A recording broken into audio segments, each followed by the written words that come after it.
work we have done on edible insects dinner products and how it impacts on meat intake in Danish families. So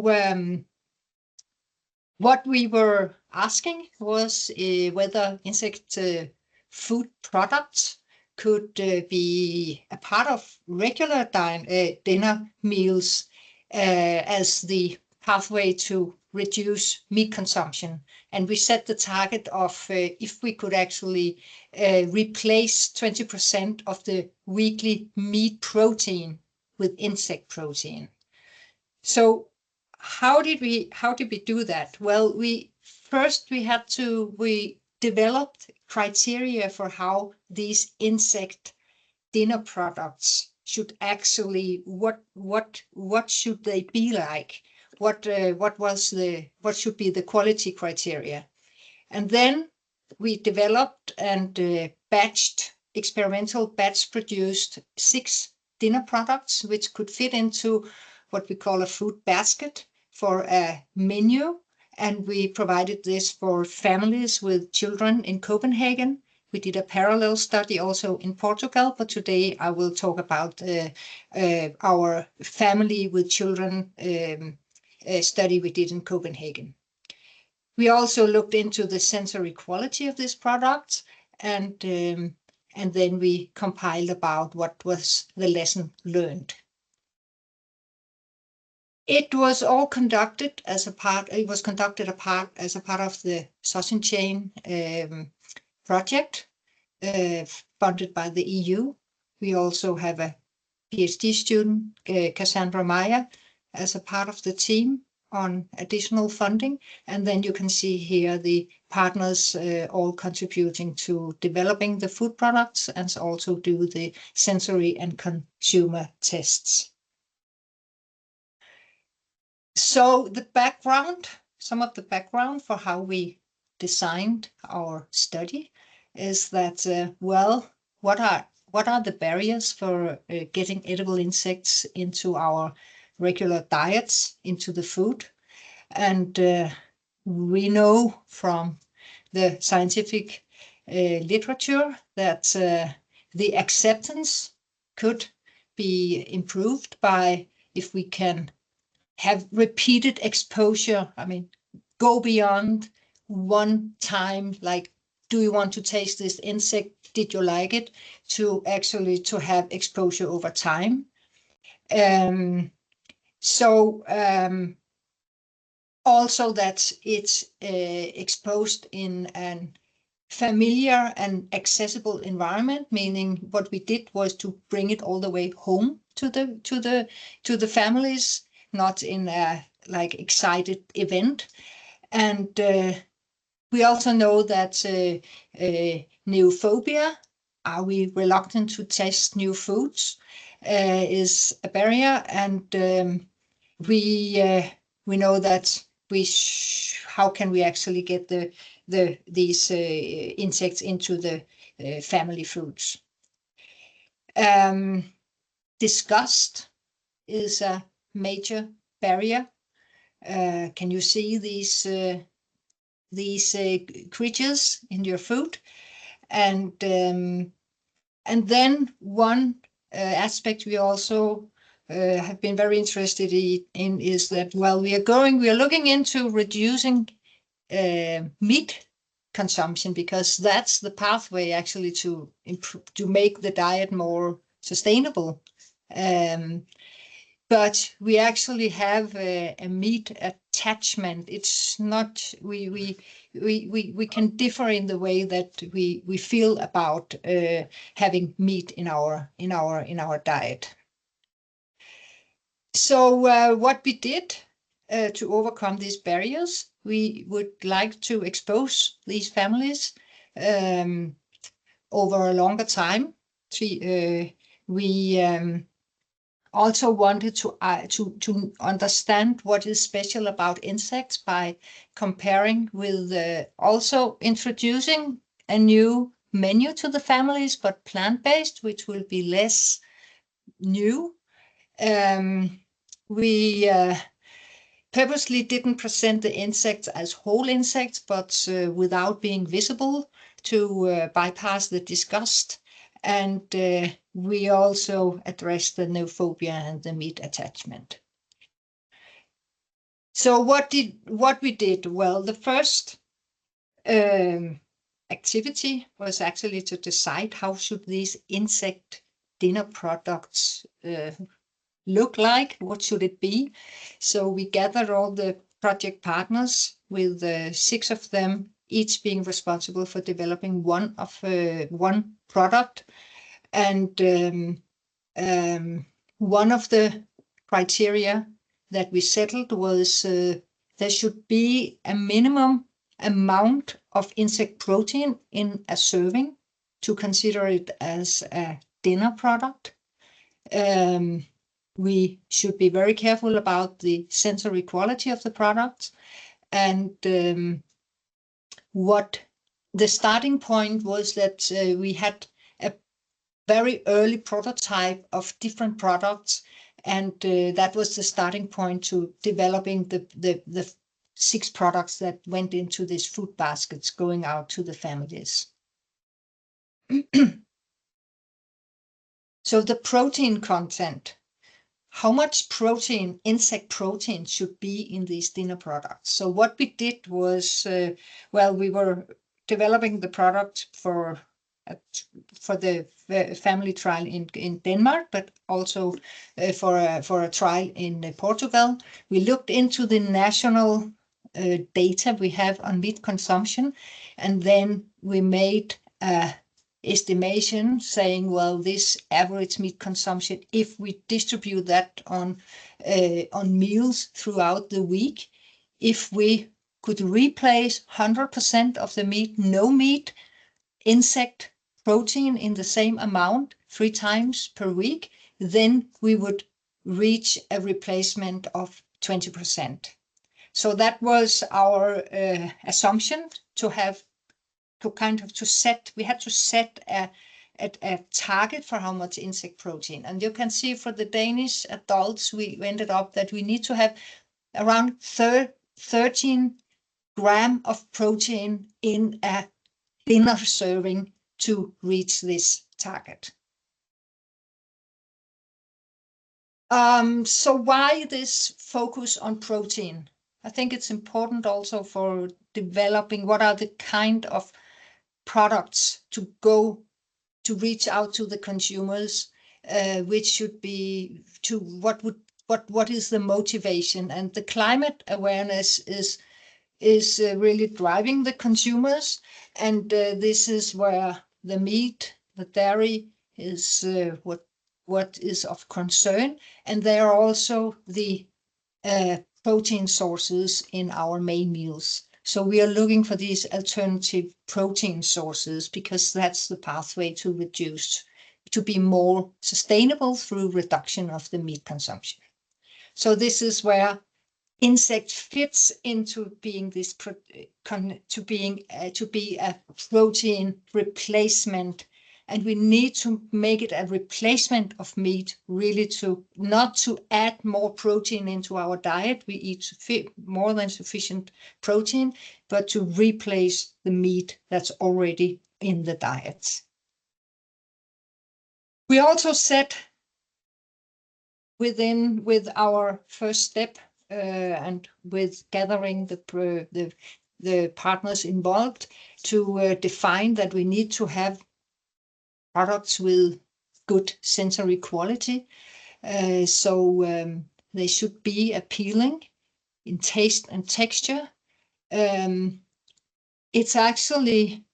Texture is actually a big thing when it comes to acceptability and liking for the consumers. Whether there are traces of insects, whether you get pieces into your mouth, and whether it's completely masked. And then also the taste is something that the innovators have worked intensively on to get this insect umami without having an overwhelming umami taste, and really get a good balance. So with the very first gathering, when we got together in a workshop in 2020, we each of the producers or the innovators brought this prototype, and we exposed it to a sensory panel, which was got trained for this purpose. And here is just some examples of what the exposure to this panel, what was the feedback or the evaluation, and like for the taste and odor, the smell, that it was like stable, like it was like being in a cow stable. It has and different, not very appealing feedback for also for the appearance and texture. So there was plenty to do to improve before we brought it out to the families. So we continue to do also sensory quality in consumer panel with Sensitest, the Portuguese partner in the project. And when we had improved versions of the product, it was tested in a consumer panel. And here we see an example here on how the different products was evaluated. And the further down, the more less less liked it was. And we can say already here that we were really challenged by the sausage product all the way through. But this was a dynamic and ongoing process for a year or so. So the final products that we decided was ready to go to the family trials was his hair. It was a falafel. We called it a falafel, like a meatball product. And it was a crisp bread. It turns out to be a crisp bread. It started out as a bun, but in the end we had a crisp bread. It was a mince, like a mincemeat product for going into different standard dishes.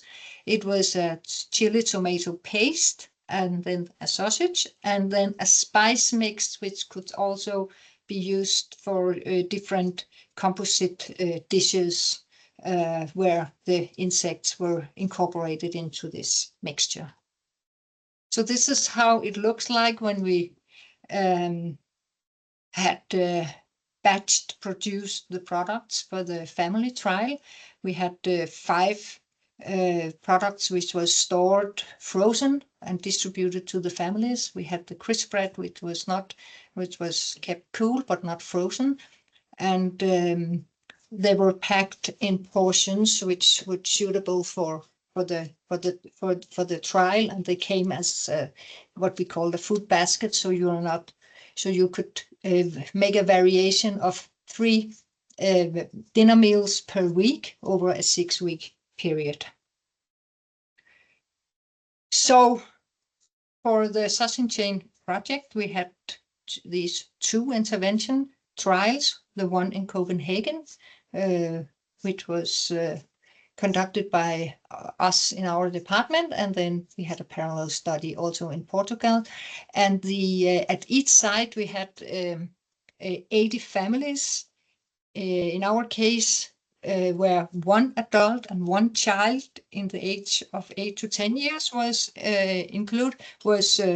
enrolled as participant in the study, and then they were receiving either the insect menu with the product we developed, or we made a plant menu by by actually getting similar products from commercial suppliers to match the products that we have developed. So the overall aim was to investigate how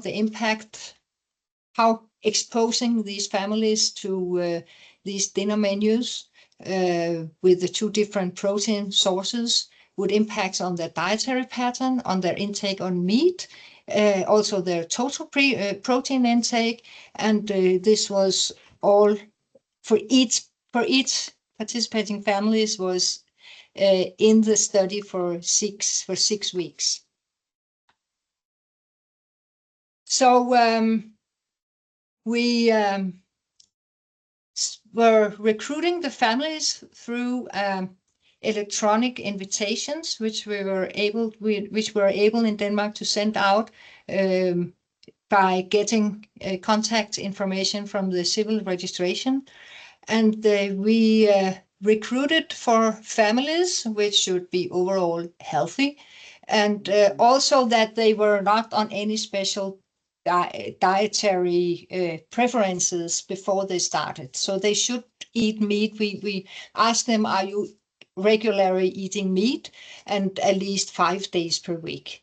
And also, of course, if they were willing to consume either insects or plant-based foods. And we also made sure to ask about allergies, and also that we didn't want them to be on any specific restricted diet. So what they were provided was the insect food basket, as with the products that we had developed and batch produced, or the plant food alternatives. And we also, for each of either the insect products or the plant products, we had developed and tested different recipes and made a recipe booklet with pictures and serving suggestions for servings, which were all like going something which was familiar, and how many families in Denmark would have their dinner meals anyway. So it was really the purpose to make it familiar and kind of lower the barrier of actually knowing what I'm going to do with these products. So for the study, well, we had to do the recruitment, and then we did some what we call baseline measures. We did dietary registration. We provided with a number of questionnaires for neophobia, disgust, meat attachment, and then when they have given their consent, also on behalf of the child to be part of the study, they were randomized to either receive the plant or the insect menu. And then for the next 6 weeks, they would come back every second week. So we had them in here for another 4 times, and they would do a number of online-based questionnaires, like they did daily records of meat, of their meat consumption, of their experimental food consumption, and some other questionnaires. So in the end, we were sending out almost 7,000 invitation letters through this electronic system, where we were able to, by zip code, we can identify on this address, we have 2 custody holders of a child born in this to be this age. So there were all invitation letters going to relevant families, and out of this we had information meeting with the 91 families, and in the end we had the consent given by 80 families, and they were randomized. And then in the end, after the 6 weeks, we had 57 of the 80 families to complete, and we could see that there was we had more families decided not to complete the 6 weeks in the insects group compared to the plant groups, which was also expected. That's why we had the plant group, is to say, how does insects, what is special about insects compared to other alternative proteins. If we look at the protein intake over time, over this 6 weeks intervention, which was one of our main interests. Well, this is a pretty busy slide, but for the total protein, either in the insect menu or the plant menu, we didn't see any change. We saw the same total average protein intake in the adults and also for the children, which means that this intervention didn't in that way change their overall diet. But we saw for the adults here, we saw a significant decrease in their meat consumption in both groups, and it was slightly greater in the plant menu than in the insect menu. We saw that this what we will define as the meat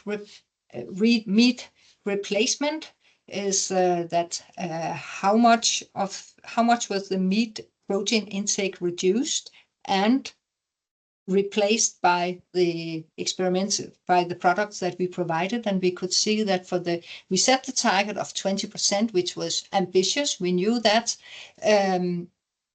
We found a higher replacement in the plant-based.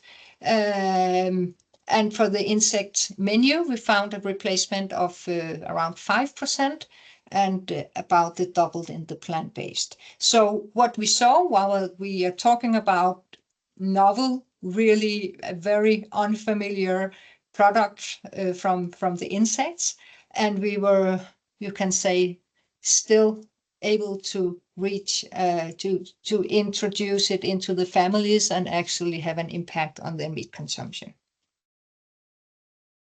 Another way to consider the meat replacement was not to go by protein intake, but to go by number of meat meals. So every day the participants would receive a link to a small questionnaire asking them, did you eat meat today?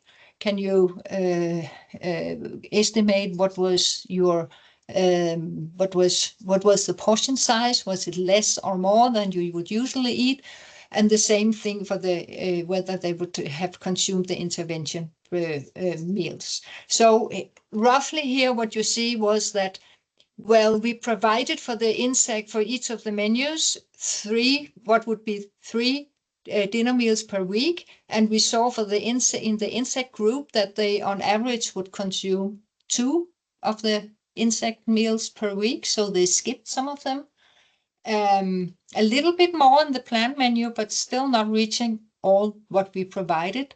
And they kept also the meat meals in their menu. So we did see a reduction in number of meals, but it wasn't completely matched with the number of introduced meals. So it's kind of, you can see maybe the meat meals was kind of maybe moved around in the weekly dietary pattern.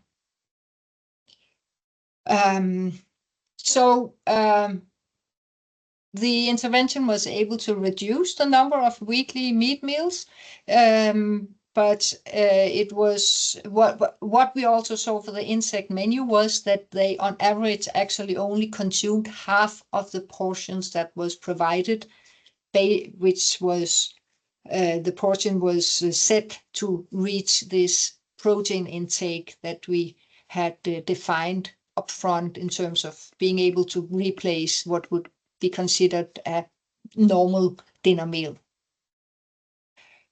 This is kind of a busy table here, and it's presented here it's more of this in our publication.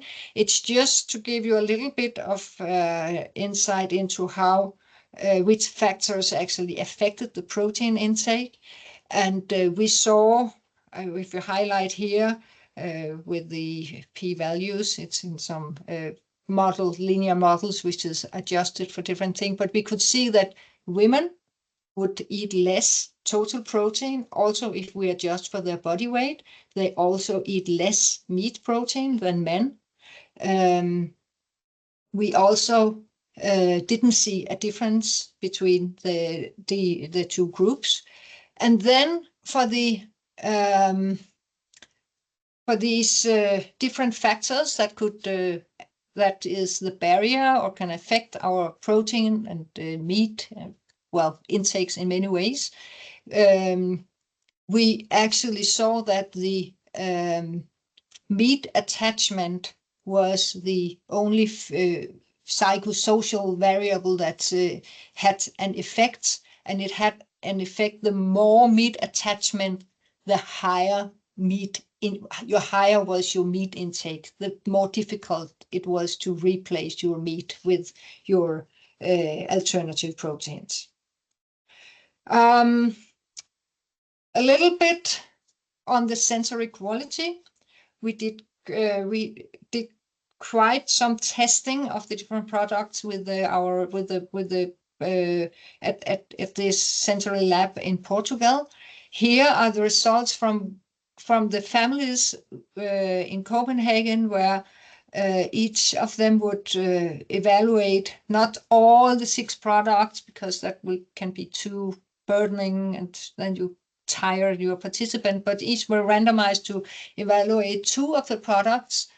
And what you can see here is the green one is when that was the first time, the first exposure, and the blue one was the last exposure. And we have this, it could be that you get used to this new product, so you would like them better or you like them less. Well, we can see that for the adult and the children, there was some differences in the preferences. The children didn't like the new products, the spice mix, so much. And they really liked what we call the mince meat. And that's because that was also prepared in the family for family meals, like for a spaghetti sauce or something. So that was, that's what you see over here. It's very well liked. And then we had a consistent challenge about the sausage products throughout in the development process, and also in the exposure to the families. That was a very difficult, and it was the same thing for the plant-based sausage, which we got from a commercial supplier. It was also not very well liked. So what does this point at? Is there a way forward that we get insects on the family dinner tables in Europe? Well, here from our study, we can say, well, we were able to get families with no experience in insect dinner products, and actually 22 of these families, they consumed and a number of them were really happy about the products for the 6 weeks. We invited through our civil registration system, where we could actually reach out to all families meeting the criteria, but those who responded and actually agreed to participate were all very highly motivated for changing to sustainable diets. We also had highly educated participants, and with quite a lot of social resources. And we also saw how the quality of the products really matters, and that was for the plant products and also for the insects, that the quality, the sensory, the culinary quality was really important. I think it's important in this to get insect into the family dinners, to stick to the focus that it is about this meat replacement, because that's the way, that's a pathway for a more sustainable diet. And insects really have over the plant-based and other sources, that they have this which can be turned into be really attractive, this animal umami quality, which can be challenging in the meatless diets. So what can be done? Setting quality standards, including defining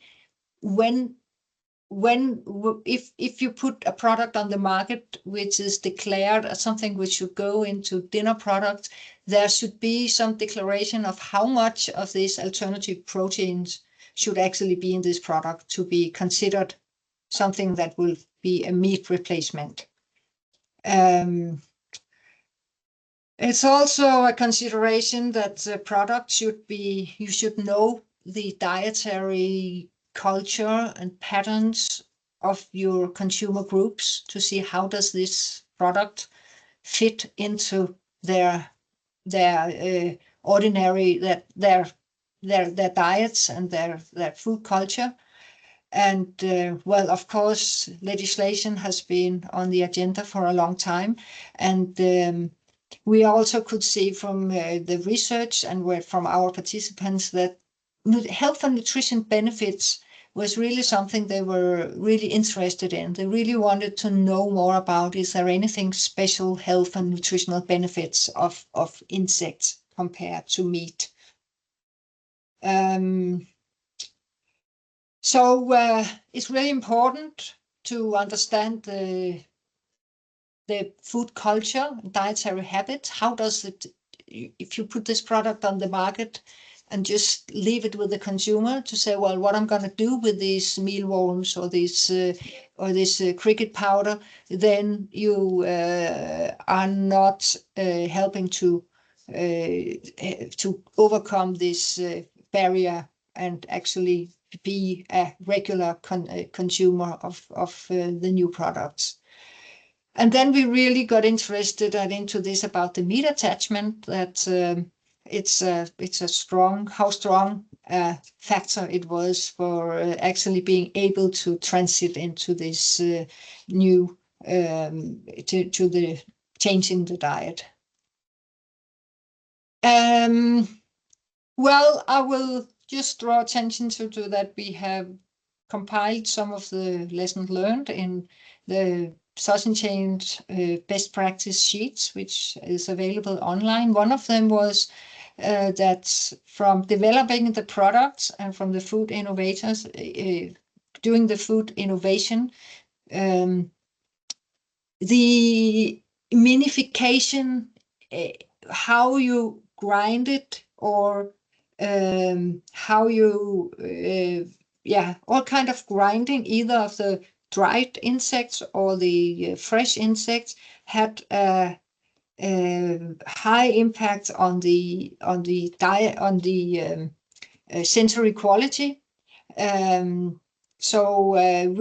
the technological details about the minification is something which needs to be really to pay attention to.